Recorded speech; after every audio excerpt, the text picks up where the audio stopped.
welcome to Movies, Films, and Flicks. I am Mark Hoffmeyer, and joining me are two people who just got done with a massive wrench fight. It's Megan Hoffmeyer and John Levingood. Were we in the movie Dodgeball? Yes, and you guys were throwing wrenches at each other. Were we fighting with wrenches or just arguing who had the bigger wrench? No, you're throwing them at each other. And now they're all framed. We have 14 framed wrenches in our home. You gotta frame that, because if you survive that, someone, even if it was in the heat of not thinking, they basically tried to kill you. Yeah. I mean, you guys, I was worried, but I didn't want to get in the middle of it because I didn't want to catch an errant wrench. See, I don't think you two were actually trying to hit each other. Wrench dance fighting? Yes. More exhibitionist? Wrench-o-wera. Dancing wrench fighting. John was doing some moves. He was kind of doing that dance thing. John, you did like a double back flip tuck. I don't know, man. I probably cracked the floor when I landed. You did a superhero landing and took out the concrete. Right, like when Hulk lands. Nah, we had it padded like a. What are they? Oh yeah, you had like the crash pad. No, like those gyms where people are always. The CrossFitters? Yes. You had just a little pad. Yeah, a CrossFit pads pad. all over the whole floor. That double suplex was impressive. Now, there weren't any fights from Ford versus Ferrari. No, there was a great brawl in Ford versus Ferrari. Oh, you mean the grocery brawl? Oh, yeah. Can we dub it the grocery brawl? That's amazing. No, really. At the very end of my notes, I have a note that says, Final Fight Pod, grocery fight. Now, I gotta say... But it's not a final fight, though. That's the unfortunate thing. We'll do middle fights eventually. Okay. Now, what about first fights? First fight, oh yeah. Or only fights. When you guys were watching this movie... Well, this would be only fights. Fights in movies that aren't fight movies. There you go. The best fight... Oh, John. That's a pod. That's a pod. We each can pick like 5. Okay. Oh, man. I got like 8 right now in my head. We're doing it next week. All right, so... I love this movie. So this is the 4th movie in our racing series. So John and I have covered Rush, Driven, Days of Thunder, and now we're on to Ford vs. Ferrari. And Megan is joining us for this episode because we love this movie. I wrote the other day, Megan. Remember this? Remember when I sat next to you and I made you proofread my post?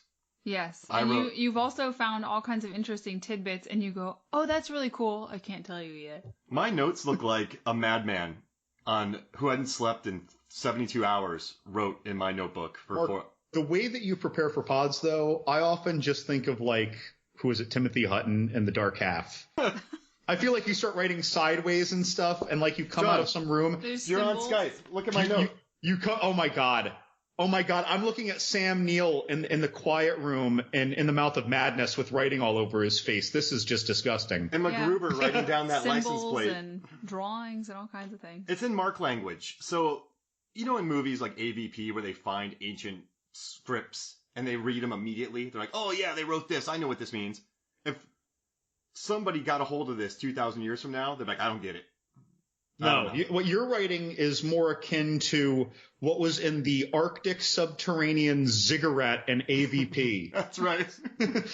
There's a lot of sweating involved in my writing. There's a lot of just moments of glee. If you hold it up to a mirror, does it have a different meaning? Yes, it does. It's actually the script for Deep Blue Sea. Your writing is what Neo saw before he realized he was the one. Yeah. When he looked at the Matrix. Wow. You know what's funny? You're like, there's sideways writing, and then I show you my thing, and there's sideways writing on my notebook. But so, we brought Megan in for this, John, because for me, Ford vs. Ferrari, I know it made $222 million worldwide. I know it was nominated for Best Picture. I know it won Academy Awards for editing and sound editing. I know it has a 92% tomato meter score, 8.1 on IMDb, which puts it at 190 in IMDb's top 250, right alongside Rush. This movie, but I still feel like it's underrated. I think this is this is a great film. I had to do so much research because I would just be fawning about this movie. I think it should have been Best Picture. Holistically, it hits on all levels. It's got the best sound. It's got great characters. It looks really good. It's a 4-quadrant picture. It's a pleaser all around, whereas you can't say that about a lot of movies that are nominated. You were talking to one of your coworkers, and he took his daughters, who were 13, 16, and 19, something like that, to watch Ford vs. Ferrari, and they were complaining the entire way. And when they got out of the movie, they were like, well, because who's Matt Damon, who's Christian Bale, what's Ford? I gotcha. And they watched it, and they all loved it. like these 13, 16, 19-year-old girls. I mean, they were loved complaining all the way to the movie theater. Yeah. And then I thought you meant through the movie. Oh, no, but then they watched it and they're like, that was amazing. Like, this movie hits. James Mangold is an excellent director. I think he nailed this. And so, John, Megan and I, when we were watching the Academy Awards, the guys who won the awards for sound editing and editing were up there going, Mangold should win. Mangold's the best. You got to work for this guy.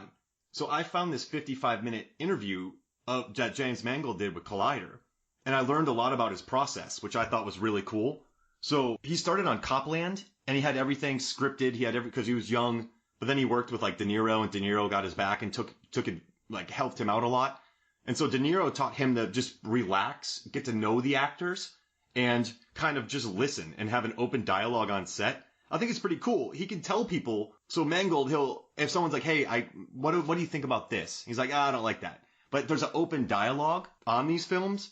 And Megan and I just watched the clip from the sound editors who talked about the editing for this movie. And then we also watched a clip about the cinematography. So Fidan Papamichael, who also shot Biodome. But it seems like a very collaborative. That's random. Yeah, it's a collaborative film set. And that's why, I don't know, I think Ford vs. Ferrari works because it's just, I don't know, it's simple, but it's beautiful. I think it's better. It's so good that people don't know how good it is. Well, I'm fawning. I don't care. Complex. Yeah. And just to watch the making of it and those crazy rig cars that they had. It's nuts. just, that has to be planned for. And the fact that they were saying that there's cars hooked to a rig, but then they had race cars driving around it so they could get in and out shots and they could get flares of tail lights in front of them. That's nuts. I got one more story for you guys, John, and then I promise I'll let you talk. Is that okay? No, you go. All right, You're so on a roll. I know people who worked on this film because it's shot in Savannah, and they told me a funny story. So they had to take down a bunch of signs and mailboxes to make this look period correct. This had to look like it was in the 60s. The problem is, all these signs of miles of road got taken down, but no one kept track of where the signs should go. So all these street signs, stop signs, mailboxes were taken down, and they didn't know where to put them back.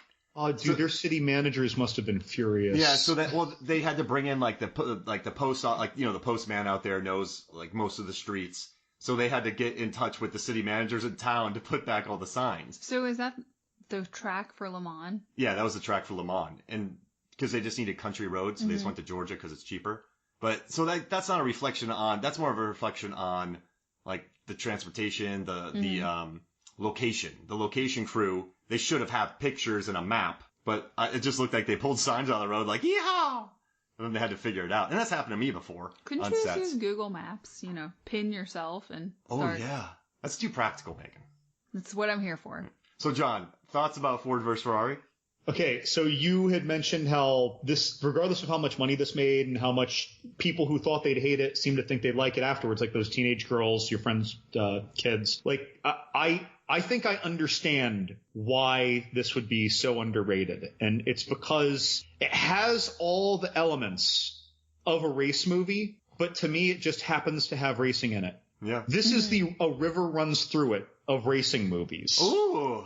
Like, if you think of A River Runs Through It, your first, if you've seen it more than once, listeners, right? And if you've seen it's like a very early Brad Pitt movie. But like that movie, now they go life-threatening river rafting after they steal someone's boat to do it. Like they have some knockdown fights, like bar fights. And later, even though you don't see it, you find out that Brad Pitt died in a bar fight.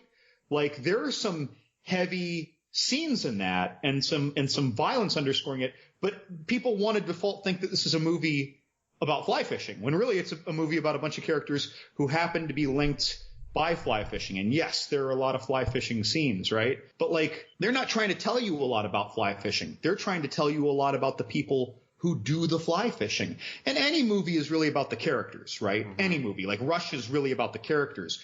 But that movie was still trying to teach us about Formula One. Days of Thunder wasn't as good at teaching us about NASCAR, but they still kind of tried, a good bit. I don't feel like this movie was going out of its way to teach me about its race circuit. By the way, just watched that twice this weekend. I can't tell you what the name of this race league is. Oh, it's just endurance racing. But that's just like, I don't even know that though. And I saw it in theaters, and then I just saw it twice thinking about it. And I'm like waiting to write it down. You know what I mean? So they're not even trying to get, I don't even know what their annual circuit is like. I just know a few things. And so it's interesting though, but there are great race scenes in it. But again, this is, to me, this is they're not trying to do that. That just happens to be the setting of the story of these characters. Well, it's really, it's interesting you say that, John, because James Mangold, he's like, I'm still not a fan of racing. He's like, I wanted to tell a movie about these characters. And he also said, I kind of like what he said. He's like, making a movie is kind of like getting a car off the ground. He's like, because there's so many little steps that go into each. And what he said was, you know, Shelby and Miles, Carroll Shelby and Miles, when they did interviews, they kind of had a persona, but he wanted to tackle not their documentary personas, but their kind of private life. So he was much more interested in the character. He was much more interested in who they were as people. Mm-hmm. Yeah, we watched what is it, Jay's Garage or something? Yeah, Jay Leno's Garage. With Jay Leno, where he interviewed Matt Damon because he knew Carroll Shelby, and he said they'd been trying to do this story for forever, but it just wasn't working. Why was this different? And Matt Damon shared that it had originally been really bloated, lots of characters, and it just wasn't working. It was a really long script, and then they came with a script about just two guys and their relationship and their friendship, and that was the heart of it. So that's how it got made finally. And you know what's cool, John? The Shelby family loved Matt Damon's portrayal so much that they gave him a coin. A limited challenge coin. There's like 300 of them. You can't buy them. Like the family just gives them out. So they gave Matt Damon, that gives me goosebumps. They gave him one of 300 coins because the Shelby family loved his performance so much. That's awesome. That makes me think of Jim Carrey in Man on the Moon, how like Andy's daughter, who like never really knew him, talked to Jim Carrey when he was like in a mania, like refusing to be Jim Carrey. And like, but it was still so important to the family. Like, it's interesting when actors nail something so well. Mm-hmm. Yeah, that movie messed up Jim Carrey. That's crazy. I told that to my students. I showed them the trailer and showed some interviews with him. I wanted to talk about like method acting. Jim Carrey went method. Yeah, like but to the point that people thought he was sick. Yeah, but he still did an amazing job. Just looking at old footage, comparing him. Now, I've never seen footage of Shelby and Carroll Shelby in real life. I didn't do any of that for my research because I figured you were watching every video clip that you could find that compared him to the movie. The Lost interview. Yeah, we watched the Lost interview with him. It's like 95 minutes and on YouTube. And he's just like a Texas boy. He's just kind of. He's not like over the top. He was like an entrepreneur, just a guy who figured out how to get things done, sell stuff, and sold a lot of different kinds of things. Yeah, he was cool. That's a good interview if you're ever curious about it, John. It's pretty. Is that on Netflix? Is that one of the many Netflix things? No, on YouTube. No, I'm sorry, on YouTube. We scoured YouTube for videos, and we watched a lot. But I noticed there's a lot on Netflix about like the connections to Ford v Ferrari, but not the movie itself. I mean. So I guess, during these years in 64, 65, and 66, when they really wanted the GT40 to win, when Ford went to war with Ferrari, I guess is the name of the movie, geez Louise. These were some of the most prestigious races in the world. Like, people are dying left and right, but these endurance races, these were like, you have some of these cars that can race for 3 hours, but this was like, kind of, what did they call it? I read it. It was the most acclaimed race at the time. This race, the Le Mans. Well, yeah, the Le Mans, and they also had the 24-hour Daytona and then the 12-hour Sebring, and then what's crazy about this movie? It's nuts. So in the Triple Crown had never happened before. So if they would have let Miles have this. No one's ever, that was unprecedented. Yeah, but Shelby admitted in the Lost interview that it was actually him and BB's idea. He mentioned it to BB, so they made BB a bad guy in the movie. But it was his idea that this would be the photo, and I guess it was unprecedented. It was a huge photo op. It was a real big deal. But to the day he died, it sounded like he felt regret over Ken not getting that because a year later he passed. I mean, it's a brilliant idea for the photo op, right? But you just don't know that weird rule. Well, they said they also thought they would stick it to the people at Le Mans a little bit. Mm. And they came up with this rule. There was nothing in the rule book that said the person who was furthest from the start line was going to be the one that won. Oh. So they came up with that because they sort of gave them a hard time by giving them 3 winners. Oh, okay. And that can't happen. So they had to find a way to pick a winner. Oh, Now, what's interesting, though, is that when that happened, when I first saw that, it pissed me off in theaters. And when I was watching again, it pissed me off. But here's the thing. We just recently saw Days of Thunder? What declares your order? Your lap time in the beginning. So you earned that position. It wasn't like it was randomly allotted to you. Formula One, Rush. You earn your starting position. Yeah. So it's not like it's randomly allotted and that should be a tiebreaker. So because they earned their position, if they earn their position in this, and I assume they do, but if you earn your position, then that seems directly like inverse insane to using that against someone if you tie. Yeah. In the extremely unlikely event of a tie. What a bad thing. Yeah. You know what? Punk move. I wanted to ask Megan and I were talking about this, and John, I wanted to get your opinion. So we watched Rush, and in Rush there's no villain. There's really no villain. In Driven, there's no villain. In Days of Thunder, I mean, like, I don't think that Cary Elwes is the villain. He's just a turd. Like, he's not, you know what I mean? Like, he's not. He's slick enough that you can call him a villain, but I understand what you mean. When I'm naming villains, I wouldn't specifically think of that. He's a huge pain in the ass. Yeah, he's just a brat. And he just has tiny, his circular sunglasses in Days of Thunder, Megan, are so small. They're very small. They look like the irises when you step out in the sun. It was weird. They don't even block your eyes. But in this one, so before we watched it again, Megan looked at me and she looked away from me. No, I'm joking. So she looked at me and said, Mark, this is going to be stressful because Josh Lucas just annoys me so much. And in this movie, BB is so annoying. Yeah, he's a brat. But he's a constant thorn in the side. And my theory was this. It's that the other movies don't really have a villain. And doing some research, I think Mark has some stuff on who BB really was. But this wasn't really him. They sort of created him as this villain so that every time they thwart him in some way, you feel this sort of triumph or success. And they make it more exciting having this person, this antagonist. Yeah. They stretch the truth. I mean, BB was like a badass war hero, right? And he would like control a lot of like he only came in because they failed at 64. Like, so he was brought in to make sure they didn't fail. Well, he headed up the Belgian division, I think. Ford brought him over. He was Ford's commanding officer in World War II. Yeah. In the Navy. And he trusted him, so that's why he brought him in to do this. But in the movie, they made him a villain. My notes, I had written down earlier in my notes, I've never hated Josh Lucas so much.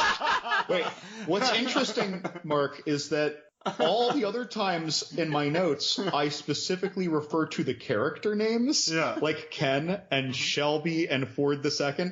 But for some reason, and I'll even write, like, Bale is great as Ken, things like that.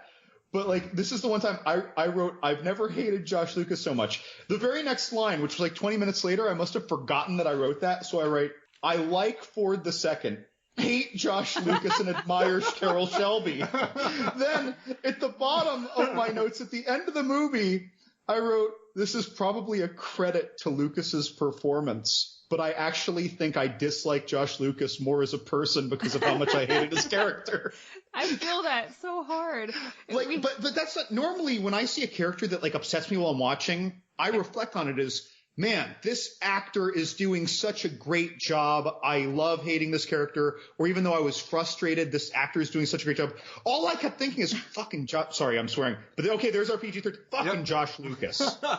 He was so annoying. Oh my gosh, Mark had on a making of clip right before this as I was making dinner, and I turned around and he wasn't even talking. There was no sound. They were just talking about the scene, and I saw Josh Lucas's face, and I went, "Oh, he's so annoying." Even his hair made me angry. Yeah. Just the look on his face is annoying. You know what's interesting? Everyone was cracking up on set because James Mangold likes to have like a good atmosphere on set. But you could tell that Lucas was in the back trying to stay in character. So Damon, that dude had the beadiest eyes of someone that tall I had ever seen. Uptight looking. Yeah, and so Damon is jumping around like he and Bale, he's Bale in a headlock. They're all having fun. And then there's Josh Lucas in the background, just like stay in character, stay in character, stay in character. I mean, again, Mr. Lucas, if you are listening, again, this is a credit to your acting. I thought it was an amazing performance. You're fabulous. But I can't see your image on any form of media for at least a month right now, or I'm just going to get angry. I Might can't be listen more to than that. I can't listen to Home Depot ads I mean, anymore. when did we see this movie for the first time? This past summer when it came out. Okay, so it's been that long, and he's still annoying to me. It might take a year of Josh Lucas sabbatical at this point. You know, I think that I just need to hear Home Depot ads on loops because that is such a soothing voice that he has in those ads. Maybe that's what I need to therapeutically get me through this. You need to go watch Poseidon Adventure. Yeah, this is really random, Meg. Like, we're actually big Josh Lucas fans. I'm like, just, you know, I've always liked Josh Lucas, and so he wasn't getting a lot of work for a while. He's in a movie called Stolen with Nick Cage where he has the world's worst wig. Just type in Josh Lucas Stolen.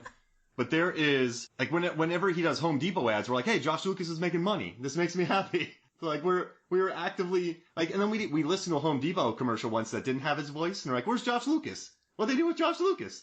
And then he came back. Now, John, how happy were you to see, like, dapper... Oh, no, that's a bad wig. Yeah, I know. I just looked Dapper, debonair John Barenthal. All right. So my second note that I made in this whole movie was John Barenthal's walk equals Goodfellas / casino excellence. Doesn't he look awesome in this movie? Like he has, it really looks It's the like hair. he's an ex-thug who made it and now is smooth because there was an aggressive but still like a slow looking over your shoulder, almost paranoia just down the hall.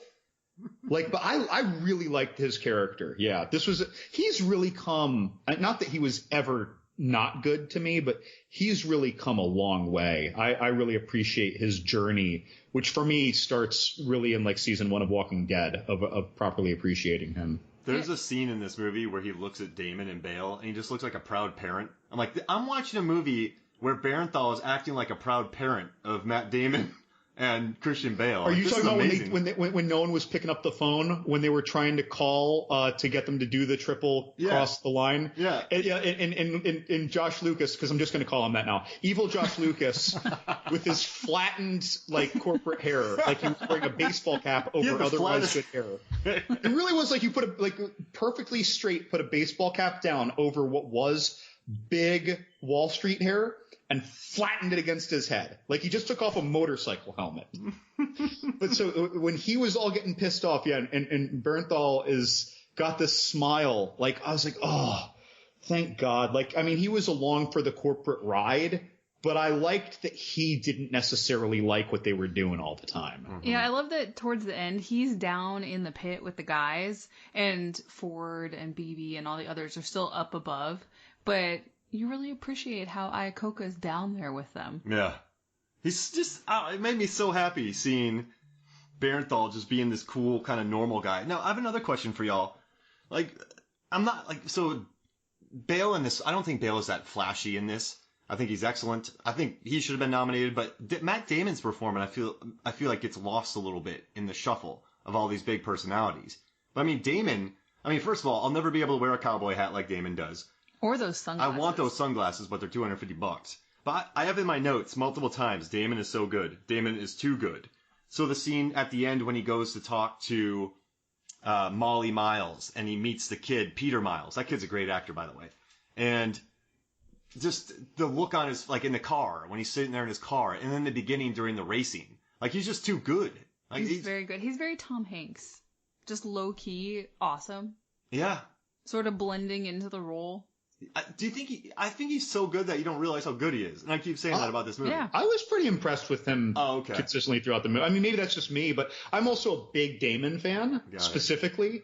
But like when he had his meeting with Ford II, when he was saying like, "Give me one reason why I shouldn't fire you." Oh yeah. Like I loved how he started talking about how he saw that folder going all over the place. He's like, "You can't win this by committee."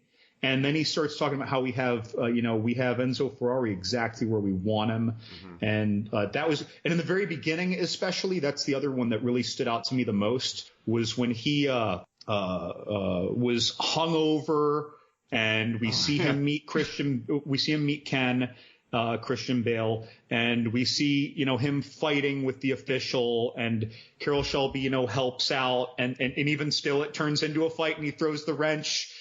And, but that was really good. And actually, when Ken dies at the end and Carol starts running and he stops and he looks back at his son. And I feel like I know what he wanted to say, but didn't in the moment. He wanted to say, get inside or something. Yeah. But I think he didn't want to do that. And not that he's thinking very long. He just had a second. But it's like in a way that would subjugate a child who is just old enough to not be treated like that much of a child. And that would have made it worse. Yeah. And then he just turned around and kept running and sprinting as fast, like Jason Bourne running. But I think he had a lot of great scenes, but I watched Damon closely. I love Damon, but I know what you mean. His character, it's, again, going back to the river runs through it, analogy, he, as big as his scenes are, his tone can seem understated in the presence of, like you said, these other, your Christian Bales, who's always such a limey prick, they call him. Yeah. But such a good family man, and he cares about this so much at the same time. I like when he shows up, they're like, who let the bulldog out? Like and Bale in this one, he does, I think his scenes with that kid, Peter, with his son, Peter, played by Noah Jupe, who's in Honey Boy with Shia LaBeouf, he's really good. So good. And he's in the Quiet Place movies too, he's a good actor. But Barenthal has a lot of warmth, Bale has a lot of warmth in this film. I don't think I've seen this warmth. Oh, he's very quick to joke or smile about something, even though he fights real fast, too. Yeah, but the scenes with his kids when he's talking about the turns on the racetrack and, the moments with his wife, I just kind of dug. I don't know, I haven't seen warm Bale. That's an interesting point. I'm trying to think, and nothing's coming to mind right away. I mean, I guess in Reign of Fire, fire comes close to him, so his body is warm. He's actually warm. And when literally. he lights the Dark Knight fire, he's a little hot. When he's walking in the desert, he's hot. When he's training. Yeah, got sweaty. Yeah. So, I mean, he's been sweaty before, but this is warm. His roles are always more hard love. Like, even when he was trying to reassure his wife, when it was really him and his twin in The Prestige. Yeah. It almost felt, and then you believe it when his wife says, I believe you today. Yeah. But sometimes I don't. And in Reign of Fire, again, he cared so much about his people, but it was a hard love. It was, it was like your great grandfather who was in 2 wars kind of love, and he doesn't hug you much, but he'll kill for you and throw his life on the line for you. And he'll act out Return of the Jedi. Oh, I love that scene. People love that scene. But his love seems to be hard love in most of his characters. Like, desperate love, hard love, unapologetic love, if that makes sense. I loved his character in this. A lot. And him and his wife, when his wife found out they didn't have money, and they're on the porch. Oh, yeah. I love how he got the vodka, he poured her some, he has nothing for himself, and he's just sitting there answering the questions, waiting for her to go through her process of getting pissed off at him, and him telling her everything that she needs to know that he didn't tell her as it was happening apparently in the last several years. Yeah, good job, Ken. But when he had to do it, he did it. Yeah. Which I appreciate. No, yeah. Oh, man. He's just, I don't know. I think this movie got lost a little bit in the shuffle of the Academy Awards. People are like, so there were reviews, John. They were calling this a dad movie. Ew. I don't like that. Yeah, it's like so dismissive because this is a film. I mean, it won an Oscar for sound editing, one for editing. This is an excellently made movie with it looked beautiful. Top line performances, and it made this 24-hour race seem exciting. It got into the characters, so I don't know why. Places I trust were like, yeah, it's a dad movie, or people are talking about, oh, it's just all about masculinity. I feel like those people didn't even watch the movie. No, they probably went into it with an agenda. Like, I'm watching a car movie. This is like the Patch Adams of car movies, though. It's got so much heart. It might not get me teared up like Patch Adams did, but Patch Adams was trying to. This movie was just, here's the brass tacks, here's the story, and it comes out in the sincerity of these characters and what their motivations are. Is it a dad movie? Yeah, but it's also a mom and your son and your daughters and your grandparents and even your crotchety neighbor who was in 2 World Wars movie. Yeah, that wasn't bad. I liked it.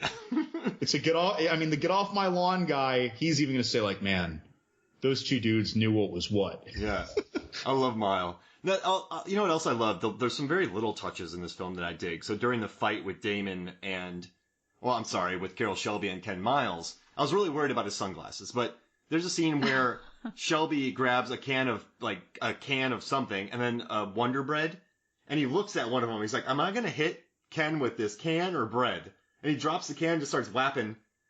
He just starts hitting Ken Miles with Wonder Bread. And then he pinches him under the armpit, and he's like, "What was that move?" I call it the llama bite. No, right, the llama bite. No, he threw something hard, and Ken blocked it like Achilles with his trash can lid shield. And then he just started whapping him with bread. Like, is this such a I think you broke my finger. And then they drink soda together. Yeah, he said, "Don't get him one." Honey, can I have a fizzy pop? How about you? Do you want one, Carol? Yeah, I'll have one too. No, just one for me, honey. He can get his own.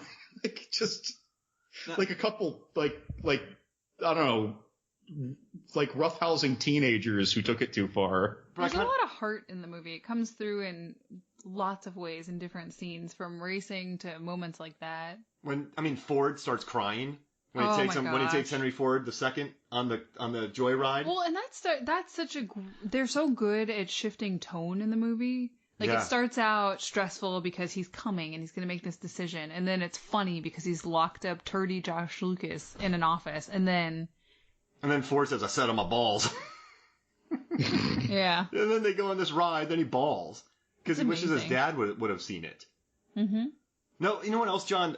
We're going back to this, and you talked about it, but I do love that speech where Carol Shelby is just like, "Listen, we did 218 miles on that last lap." He's like, "That's like Ferrari right now is stressing because we did that to him. People know we did that to him." And that I actually have that. That's when Barenthal looks like a proud parent. That made me so happy. But I don't know. There's just, I don't know. A lot of heart. Let's take a break because I'm just gonna keep talking about how much I love this movie. Let's take a break, and when we come back, we'll talk more Ford versus Ferrari. Welcome back to Movies, Films, and Flicks, and I have a surprise for Megan and John. We're going to do a Josh Lucas draft. Oh! So... You don't want a really obscure actor draft? No, like we did the other day. Yeah. All right, so John, pick 1 or 2. Is this me against Megan? Yep. 2. Yep, you go first. I go first. All right, I got to channel my positive Josh Lucas now. I mean, he almost made me forget everything that I've liked him in. Remember the good times, John. I would like Sweet Home Alabama. Ooh, that's a solid first pick. Ooh. He's like very what's the word for him in that? Southern rakish? I don't know. A sincere rake, though. Yeah. There it is.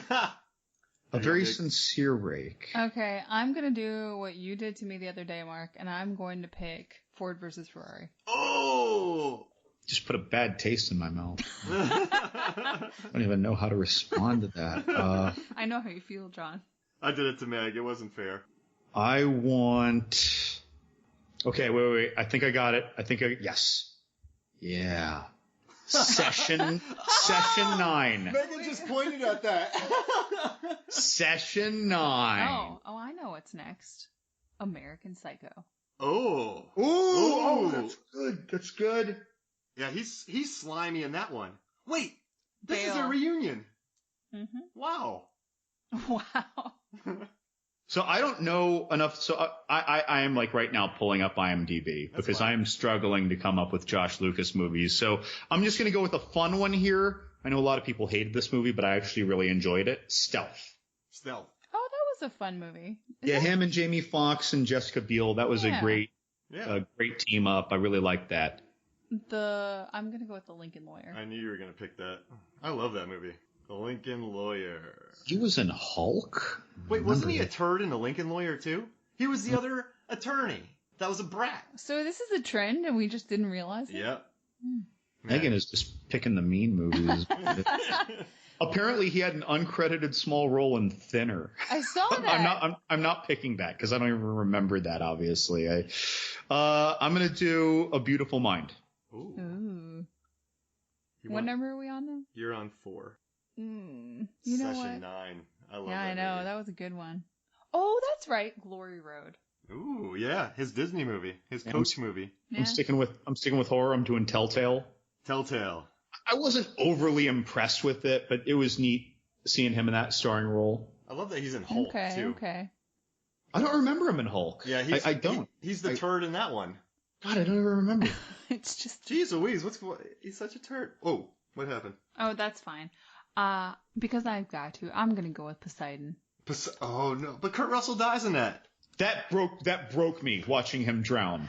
You don't show that on screen. You imply it. It was heavy enough. You just imply that. I met up with my grandma one day to watch that, so good memories. Oh, that's awesome. And So- I like movies that have. I like $80 million movies that star Josh Lucas. You got to support that. But So that dig it. was. I mean, can you Rossum is in think- it too. Can you think of a more traumatizing drowning scene? I'm serious. Can you? No, I can't. I can't. Do you know what comes close? When the veteran in the Abyss has his rat taken and they put it in the upside down cage in the fluid and you're watching it struggle to breathe. But then it turns out okay though. You show me something intense, but then the mouse is breathing the special oxygenated fluid that they use, their new technology in the Abyss, right? But like that is the second most intense only because it lived. But watching Kurt Russell drown was like the first through fifth most traumatizing drowning scenes I've ever seen. Something inside me died when that happened. Wait, do I have to pick another? No, wait. I think you have 5. I think you have thank Sweet God, Home 'cause I Alabama, can't- Session 9, Stealth, A Beautiful Mind, and Telltale. Oh, thank God. Megan I has would- Ford vs. Ferrari, American Psycho, Lincoln Lawyer, Glory Road, and Poseidon. I couldn't have done another. I couldn't have. Session 9, y'all. Dude, that's an awesome movie. That movie, yeah. I had to hunt that down on eBay my freshman year of college, and I paid way too much for it. But I'm obsessed with that movie. I bought that lightly used at Blockbuster for probably, when you can get like 4 movies for $20. Yeah. Lovingly pre-owned. Right. I used to do that all the time. I kind of miss those deals. No, You gotta look at the disc before you buy it though. Yeah, it's true. They were kind of squirrely. I bought Natural Born Killers on used VHS from Blockbuster. I was like 13, and the guy was like, "Yeah, man." That's an outstanding film. John, I probably forget 99% of things that I see in movies, right? Because we watch so many. But there's a scene in Natural Born Killers during a prison riot. Well, I remember a lot from that movie, and I haven't seen it in 20 years. There's a guy being dunked upside down into a trash can that was lit on fire. And then I remember Tommy Lee Jones as the warden who squeezes people's noses. Oh, God. I forgot he was in that. Yeah, he is so over the top in that movie. That movie did a number on me when I was 13, but I already watched like Reservoir Dogs and Pulp Fiction, so the number was done. Is that why you get so angry when I squeeze your nose? Probably. Wow, I hate nose squeezes. You shouldn't tell people that. Now they'll use it against me. John will be squeezing my nose all the time. Just contact me, Megan.Hoffmeyer at...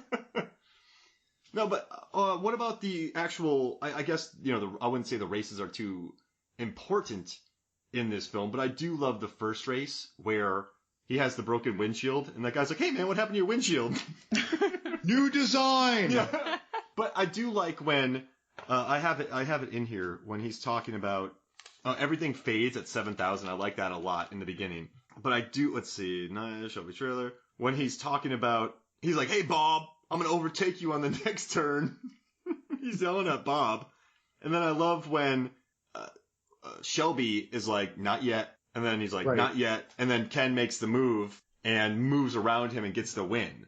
Like, I really like that scene a lot. And if you watch the behind the scenes docs, we've done this before, John. On Rush, they had the fancy cars. On Driven, they had the fancy cars. On Days of Thunder, they had the fancy cars. But on this one, since it has, Driven had a bigger budget. And Days of Thunder with inflation had a bigger budget. But what I'm saying is, the camera cars in this movie that they used are amazing. Oh, yeah. They're very cool. You should go look them up. John, there is a car cannon in this movie. A car cannon. Yes.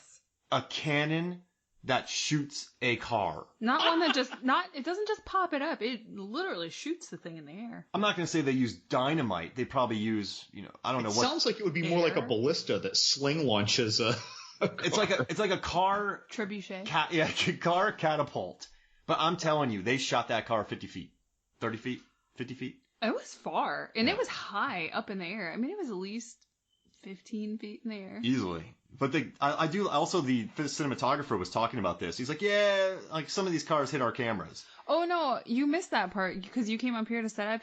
They asked, did you lose any cameras? And they said they didn't lose any cameras or lenses in this. Sometimes you do, but in this one they didn't. Wow. They said sometimes it bumps the rig though, or they get contact is what he called it. It's like Tom Cruise destroyed a $100,000 camera in Days of Thunder.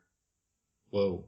Yeah. How did he do that? Well, so there's a racer. I said, you know what, John, I should have used this in our Days of Thunder podcast, but I totally forgot. Well, they'll have to listen to the whole series now. Yeah, you're right. Some guy was driving, and Tom Cruise was driving on the track, and the guy's like, just keep making left turns. But I guess Tom tried to take he was going left, and Tom kind of went a little bit to the right, and he drove right into a $100,000 camera.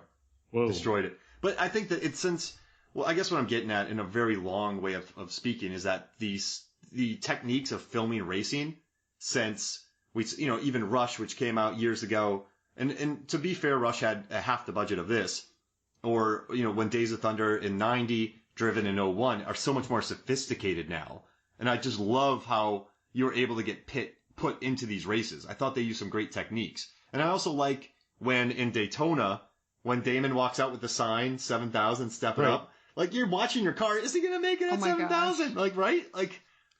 And he stands in front of the guy. Yeah. Who tells him to ease up.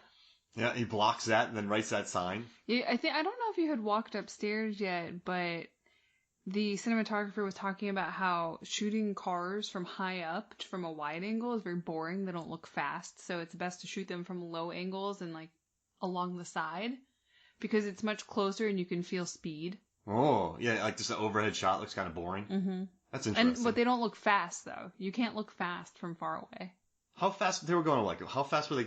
How fast were they going on this one? 100 something? Because they couldn't obviously do 240. They made it sound like the straightaways, like 198 was really fast. Oh, yeah, you're right. Bale said he hit 185. He's like, I thought I was gonna die. He's like, imagine going 240. So there is I agree that I really love that scene where Shelby was saying like, yeah, wait for it, not yet now. But the thing is that if I had not just seen Days of Thunder a couple weeks ago, I wouldn't have known why that mattered. Yeah, you're right. Because Days of Thunder, you learned and properly understood what drafting was. And then the timing of where you were and how hard the turn was and how much turn was left for when to do the drafting. Whereas in this movie, once again, racing just happened to be there. They weren't trying to teach us about racing. This is almost like when you're sitting next to your dad. Because if I had seen this first, if I was sitting next to my dad watching football when I'm like 10 years old and I don't know like how to recognize offsides yet, and he's getting pissed off, and I'm just like, oh, I guess something important happened. Like that's what this was. I mean, but Damon does a great job making it matter anyway. Mm-hmm. But I feel like that is something. I'm not calling it a shortcoming of the film, but it's the absence of another perk, and that's that. I think that if audiences better understood some of those things, they might have connected more with some of the elements. And what do you think about the final race? So when you have the final race, I kind of remember more the great gags about Matt Damon stealing the Italian stopwatches. Oh my god. Dude, can we just talk about that? Hold on. That was like the one like kind of unfair thing that his team did. Yeah. And when he did that, I was like, I appreciate the playfulness of this scene, but he is the underdog, and he's kind of cheating. I thought the dropping the nut on the ground was worse though. Yeah, that too. He's engaging in some shenanigans that are kind of questioning his morals a bit. When you want him, everyone else who's against him, they're the ones who are playing dirty. Yeah. He needs to win it straight when they're fighting dirty.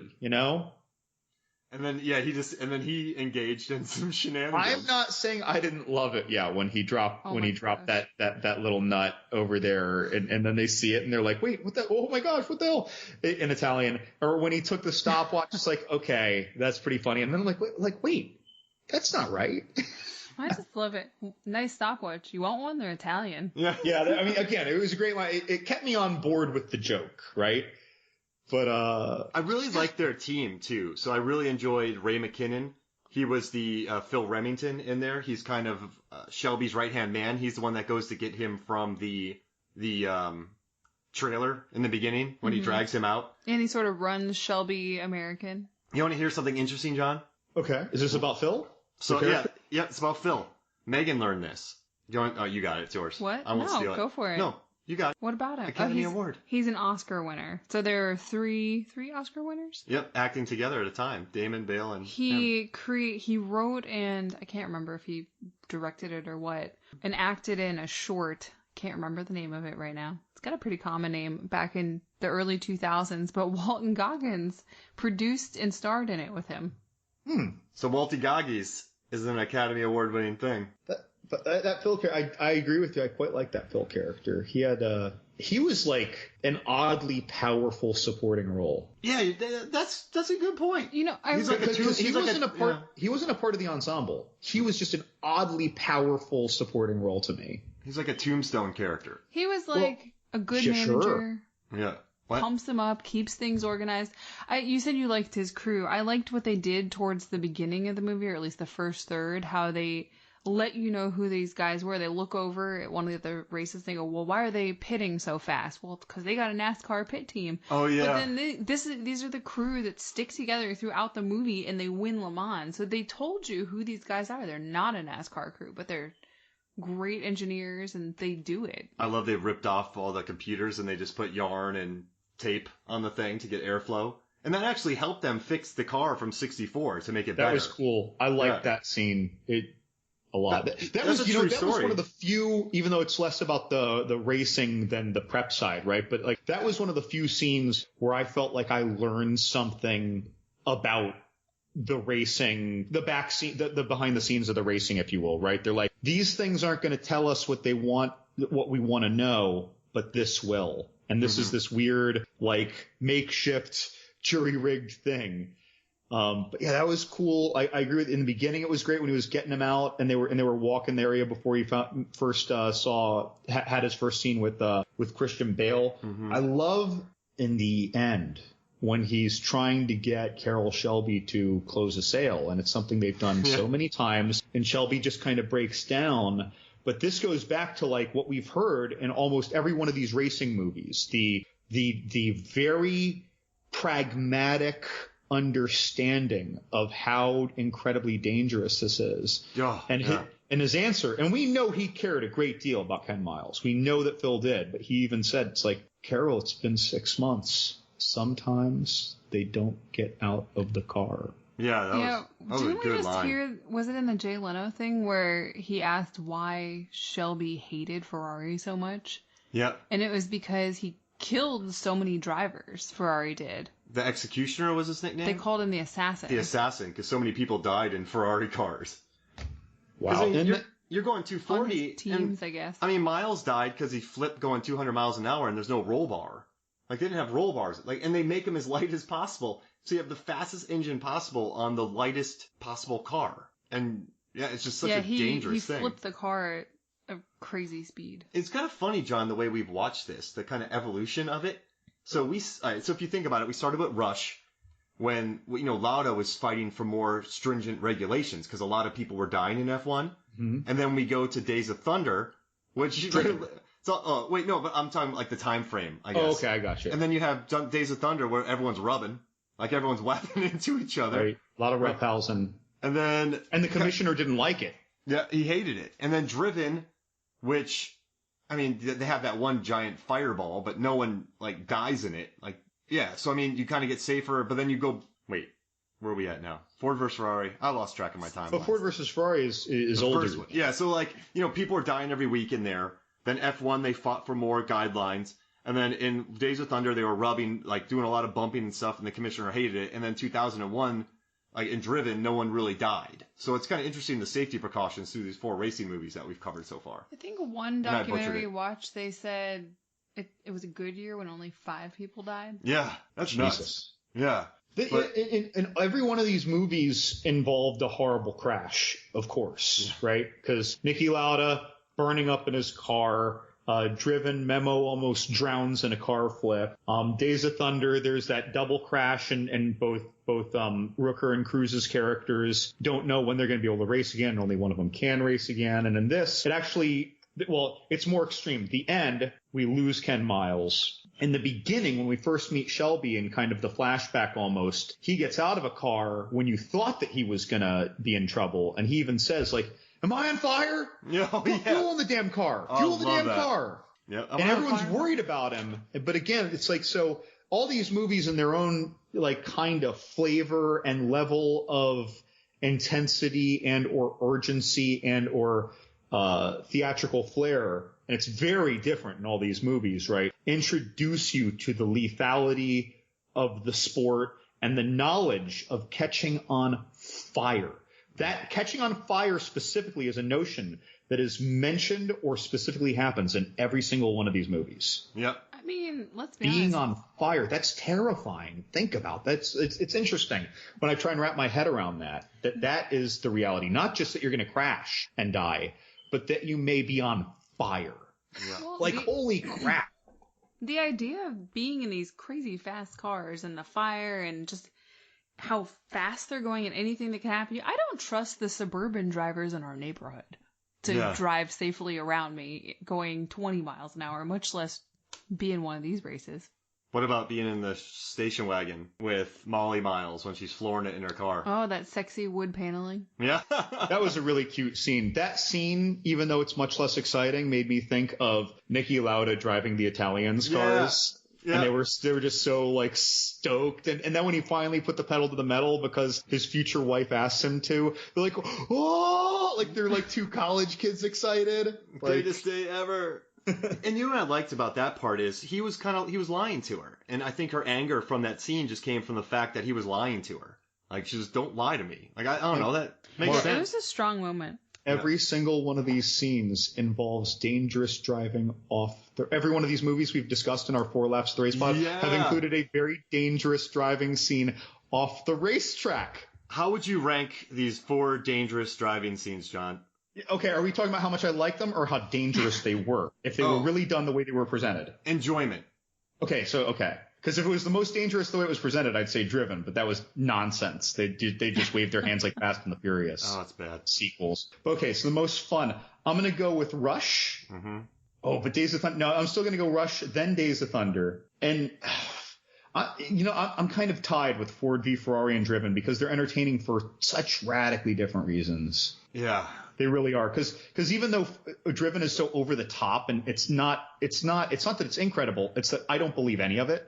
Yeah. But some funny, they have some really good gags during that scene. And then Ford v Ferrari, again, Ken and his wife, it's funny. And he's the risk taker and he's nervous about his wife's driving as she's speeding around. And you see, like, when she makes the turns, they're so abrupt, like it's turning on its struts on one side and then the other. Like all right. Yeah, but that's mine. And he's just eating a bag of crisps. Yeah, he's munching. I really like this one because it's much more casually reckless. She's just doing it. It's something that you could do in your own free time to freak out your spouse. You say that. Days of Thunder is just upsetting in how absurd it is. Yeah, they rent the cars. Yes. Yeah. But wait. It's very funny, though. Yeah. Ken's wife, I can't think of the character's name, unfortunately. Molly. Molly Miles. Okay, most of her maneuvers, yes, you could see for a very great distance there was no one in the other lane. But the third time she goes around a car, she's going over a little brief hill where you can't tell what's coming. Mm-hmm. Yeah. And even when I saw it the second time yesterday, so I'd seen it in the morning and then again later, and I still got nervous again. I'm like, oh shit. That's a very risky decision. Yeah.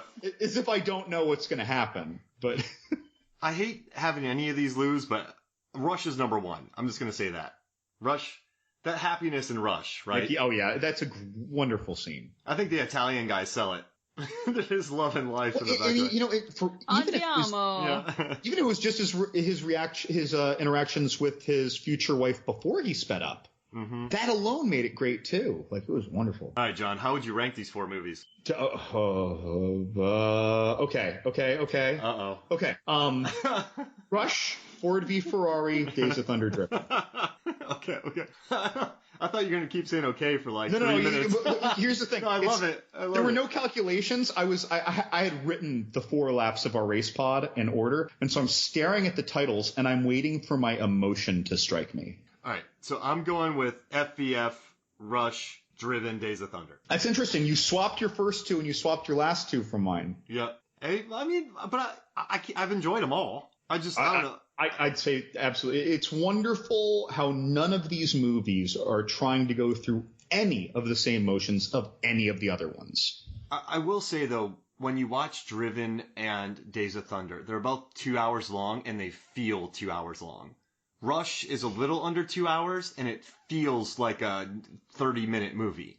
You watch Ford vs. Ferrari, it's close to, 2.5 hours? 2.5 hours. It feels like 90 minutes. What? Yeah, exactly. Really? It does not... So, it flew by. Yeah, I mean... Literally. Oh, live my life a quarter mile. Rush and Ford vs. Ferrari fly by. They don't... You don't feel like they're their running times. But Driven and Days of Thunder, they make you work a little bit to watch. At least that's how I feel. So I'm going to say that Rush was so good that this past weekend I stumbled across the Laureus World Sports Awards, and I was flipping through channels. I don't even know this thing exists, right? It was on NBC on Sunday, and I'm flipping through the channels, and there's the Laureus Awards, the World Sports Awards, but I only stopped on the screen because I saw Daniel Bruhl, and he is announcing the candidates for this award. So I thought this was a Formula One award show. No, it's a World Sports Award show. I happened to stop on it when Daniel Bruhl was giving an award to the best Formula One athlete of the year. That's such a weird coincidence. And it was right before I put in Ford v Ferrari. They must love him in that role then if he can go and present for F1 years later. But see, now I'm left to wonder, though, right? Because this is 2020, and he was in that movie in 2013. Has he been giving that award every year? Yeah. It's called the Daniel Bruhl. Multiple years? It's not like you wait 7 years to do that. The Daniel Bruhl Award of Excellence? Imagine if you won that, John. Would you retire? If Daniel Bruhl gave me an award of excellence? Yes. I think so I get to shake Daniel Bruhl's hand. Yep. And then it's socially acceptable for me to be like, dude, drinks later? Yeah. I think that's quite a high point. I don't know if I can compete with that. I feel like Daniel Bruhl would drink with you. Daniel Bruhl, go have a drink. I mean, if I just won the award that he was giving out. Yeah. I think I got a good shot. Yeah. If he blows you off, that'd be like the worst day in your life. So totally weird tangent, but I have had drinks with Larry Hanks. Larry Hanks. Tom Hanks' brother is a professor of entomology, and oh, nice. I've seen him many times at my annual meetings, and nice. He does not like being associated with as being Tom Hanks' brother. Aww. Well, he's like a doctorate, I would assume, correct, in his field. Oh, you have to be. Yeah, so he's one of the premier. He's a incredibly well-educated, successful. I'm assuming. Yeah, but no one likes being the sibling to the professional good human being. Yeah, you could save the world, but you weren't in Forrest Gump. Yeah, I first met him in 2004 really nice. At a small conference that was just about how to deal with the emerald ash borer, and it was really just like a summit of 6 PhD researchers. I just came with one of them because I worked for them, and they're just talking about, dude, we're all going to give a talk, but really, let's have a round table. How the hell are we going to deal with this? And it's such a big problem that even today, we have very little recourse. One day baseball will not have ash bats potentially, and it will change baseball because home run distances will be different, and now the dynamics of park sizes will have a different, all gambling, people don't realize that something like an introduced bug pest is going to change the scape of how people view baseball, probably in the next 5 or 10 years. Wow.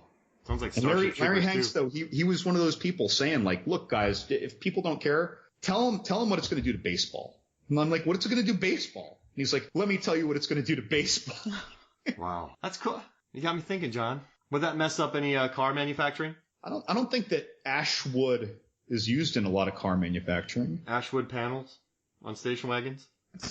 Oh, that would be a biggie because, what if it was heavier? That might totally change her dynamic turns. Yep. Maybe they would have died if it was oak. Are your shocks? What if there's too much drag? Do your shocks not deal with those? Yeah. Too much drag? Oh, yeah, they could rip right off. What if there's too much lift? Yep. What if there's a beetle in it and it gets into your car and freaks you out when you're driving? That's plausible. All right, so John. One of the scary beetles from The Mummy. What'd you think about the big speech? Ooh, those are gross. What'd you think about the big speech that Ford gives to his employees about walking home and pitching ideas? I didn't like that. I think we needed more context. Let me rephrase. It felt powerful, but I think we needed a scene right before that or something, because I didn't feel like that's something you would say to your linemen in the factory. Got it. Because they were they were dealing with Impalas then, like Chevy. They had a battle with Chevy, and they were not the cool cars. That's kind of what they're. It felt very corporate to me. I mean, I don't work at that type of company now, but I have, where the people just the upper leadership don't think about the context of what they're saying to you, and they just give these speeches, and you go, okay. But like if you're the line guy and all you do is put 8 studs in these 2 panels when the car frame rolls up to you. And he's saying, any of you have a good idea, come to my office. And if you don't come back. Yeah. It seemed a little extra. I feel like he should have been saying that to his room of 15 engineers. Do you think they set that scene up just to make him seem larger than life? Kind of to build that about him? Didn't feel that way to me, I'll tell you that much. I have literally heard that speech before. Oh, got it. Yeah, because I'm like I've never really done a corporate job. job. Where they've given everyone a coin, no matter what their job is, and said, you need to put this on our desk by the end of the day and give us ideas. Really? Yeah. Oh. And they think that's very rallying, even though it's more angering and defeating. I don't like. Well, hold on now. Does he really want 246 line factory workers to come to his desk in the next week with an idea? He probably thinks he does. Yeah, then he immediately regrets it. I didn't make that speech. What was your reaction, though? Because that's mine. I liked the scene, but when I reflected on it 10 seconds later, I already was a little mixed about it. I guess I'm just more impressed with how they did it. They got an abandoned factory. They bought 30 of those old school cars. Production level. Yeah. And I mean, the speech is cool. I think it establishes him as like larger than life, but it's probably not in my top 70 moments of this film, which would be easy. I could do top 70 right now. But I guess it's more impressive because to film this, they got a warehouse, 30 cars, built an entire set, lit it with age appropriate lights. They built an entire grid outside to light it. I mean, that's a very expensive scene for that moment. Oh yeah, it's crazy. So I wonder if like. Oh, and then the sound guy, how they decided what psychologically constitute a powerful man's sound step. So you got to hear this, John. They did like a leather shoe on wood. They did another shoe on concrete. But then they decided on leather on steel. So when he's walking, it sounds like he's walking on like a steel walkway, but there's no steel there. It just sounded more powerful when he steps. So they made his steps sound more powerful. Huh. Okay. I mean, they won the Oscar for sound editing. That's pretty cool. Yeah, I didn't think the speech... I guess the speech is impressive in the fact that I rolled my eyes at it because it felt familiar and authentic. And how did a bunch of writers come up with that? Yeah, some guy sitting there. I've never worked a corporate job, but this feels right. It feels patronizing and weird. Let's use it. But then, I mean, are there other highlights from this movie that we haven't covered yet? Oh, almost. Okay. Yes. When we're first meeting Ken's persona off the track, he's working in his garage, and that, I guess he's a school teacher, comes in with his souped up sports car, and he's trying to explain to the guy. He's like, yeah, I need it to be like it was before. He's like, no, you got to drive that car. You got to drive it hard. You got to shift. You got to punch it in, this, that, and the other. He's like, are you saying I don't know how to drive my car? He's like, no, I'm not saying that, but I think your car is an Impala. Yeah, he's like, that's not your car. Yeah. He really, he's not a good mechanic. He's like, are you going to fix my car? I wrote that down, that there were great character introductions. Yeah, he's just this kind of brat. And then he's talking all sassy to his wife, and you don't quite know that it's his wife yet, and his son is smirking. Mm-hmm. Yeah, that kid's a good actor. But again, with the good tonal shifts, he's arguing with that guy. It's obviously a thing that he does. And then he gets all playful with this woman who comes up there. It's just great shifts in tone throughout one scene. Doesn't his mug say best mechanic, world's best mechanic? I don't remember. Oh, okay. You know, on that same tone, we mentioned this scene, but the build up to the scene is he just won a race. He's carrying his sleeping son who's gripping the first place trophy. Yeah. Molly opens the door, but then it turned into the talk of, are we totally buggered financially? The IRS came to the garage, and then it was that porch scene. So again, another nice transition. We went from winning the race and that nice warm scene of him walking his sleeping. Again, the son asleep in his arms, clutching to the trophy. So cute. Yeah. And then later his speech when the kid drew out the racetrack on Le Mans, how complimentary he was of it. Mm-hmm. He's like, man, you're an artist. Yeah, Doug. Oh, and he did it on the inside of a cereal box that was all folded out. Such a good touch. Yeah, you showed me that. That's good production design. And I also like the slideshow that Iacocca does. Because he shows I James... wrote rude slideshow. Yeah, right? And then, because he kind of starts laying into Ford about saying it's not cool. And, he shows the picture of Bond driving the Aston Martin. And this is pretty interesting because Dr. No came out in 1962. And that movie... So I don't know, I teach this to my students as far as production design and all that, but this movie they went to actual locations. They had a spy who had a license to kill where a guy shot at him, missed, Bond didn't have to kill him, but Bond just kills him. So he's like wooing all these women, he's kind of doing this lifestyle, and those movies were massive in the States, and he drove that Aston Martin. So the kind of definition of what's cool in 1962 changed a little bit, at least to some people around the world. So when he's talking about Bond, when he's talking about winning this race and Ferrari being cool, that was a relevant speech. And I wonder if Iacocca did that. But I don't know, that made sense to me because, they were trying to rebrand to be cool. Like, we're not the Impala. Like, that's when the Mustang came out. They got involved with Shelby. So I don't know, I thought that was pretty neat history wedged into that slideshow. And also some sassy talking. I love this slideshow because I'm sure we all had grandparents who had those slides. Who didn't sit through some vacation slideshow in their youth when the stupid thing skipped or didn't work or got stuck? No, I swear that was my opinion of the slideshow when I was watching it is, how is this thing not jamming? he sometimes, because, there were times where he went through 2 slides in 2 seconds when he was like, boom, and then boom. And when you do that, to that old slide, it's like using a typewriter and hitting 2 buttons at once. Sometimes they get stuck. Yeah. Like I really in middle school, people for me were still using those when they were the older folks who didn't like the overhead projector with the transparent stencil thing. Oh my gosh! Right, we have young listeners who are like, "What are you guys talking about?" I had those all the way through high school, maybe even college. Oh yeah. And if the bulb didn't work. Hey, but how great is it that almost 60 years ago, salespeople were still doggedly adamant about using their slides as they are today? Oh, yeah, Google Slides. Or PowerPoint. People Every love salesperson I work with is obsessed with PowerPoint. Gotta have visuals. You gotta have good visuals. So. Gotta have slides. You gotta take them on a mental journey.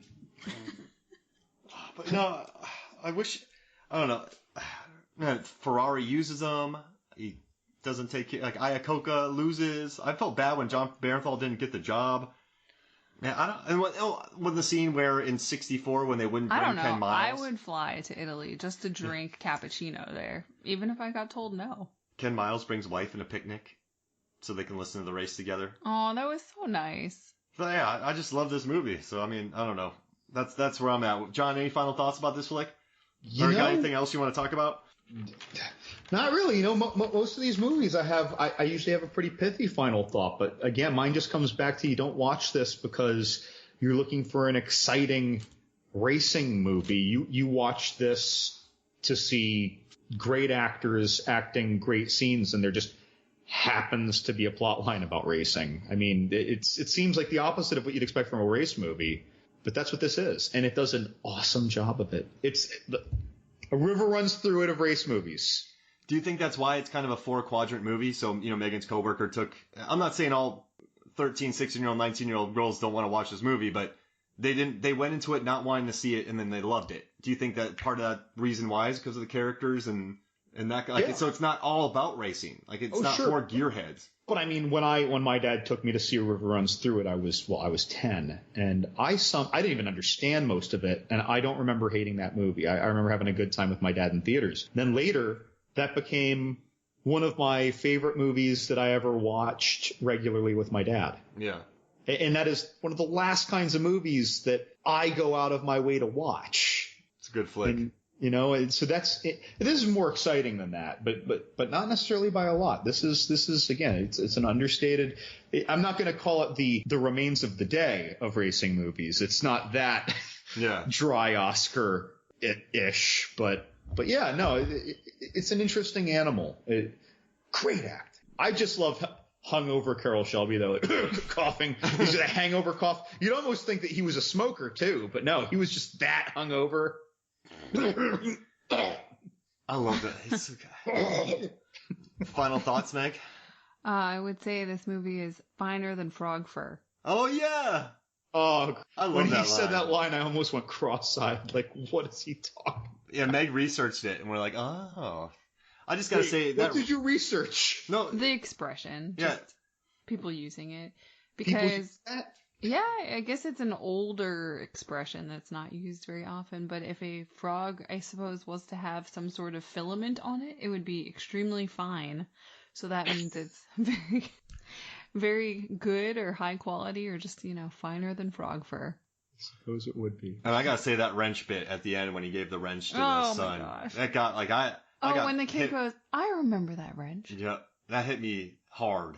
That was a good moment right there, so I dug it. But this is fun, John. Thanks for joining us again, man. This was good. Now, is lap 5 of the race pod, is that going to be Death Race, as I recall, by your suggestion? I mean, other legit racing movies? I mean, is Talladega Nights a legit racing movie? No, I mean, the problem with comedies, I just see myself reeling off all the funny bits. Does that make sense? Yeah, no, there's not a good emotional takeaway. What about the art of racing in the rain? Oh, yeah. Oh, you wanted to do Speed Racer. Oh, yeah. You've mentioned to me Speed Racer and Death Race. So which one do you want to do first? I can do either of them. Oh, man. Let me think about it over the night, because this is tough. Because they're both, now we're going into stylized genre films from action dramas. Well, here's the deal. Speed Racer, I know for a fact, doesn't have any commentaries. Mm-hmm. So Mark, that's our job. Yeah, exactly. And Senna, that's a great thought. But yeah, but I know Death Race, Anderson always loads up his DVD, so it'll take me longer or Need for Speed. You do want to cover his whole filmography. I know that's a penchant. But I think we should do Speed Racer because there's not the Blu-ray is not as loaded as the Death Race. So I want to absorb the Death Race DVD, and that'll take more. Does that make sense? Sure. All right, so Speed Racer's our next one? Speed Racer. That will be lap 5. Oh, man, Speed Racer, lap 5. That's going to be What fun. about Herbie and the Love Bug? And Megan loves Need for Speed. I refuse to do that. I'm not doing that. I absolutely am not doing that. You guys do that without me. Megan loves Need for Speed. I know that. So that's good. We'll do Speed Racer next. That sounds great. So, any final thoughts, Megan? Matt Damon has some really awesome sunglasses, and you can Google Matt Damon sunglasses Ford versus Ferrari, and it will come up with them. People have found them. They're about $255, but probably worth it. Send them to us. John, last final thought? Another final? No, yeah, I got nothing. You got nothing? All right. So, but thanks. So, for me, Mark Hoffmeyer, for John Levengood, for Megan Hoffmeyer, and for Wrench Fighting, this is Movies, Films, and Flicks. We'll see you next week.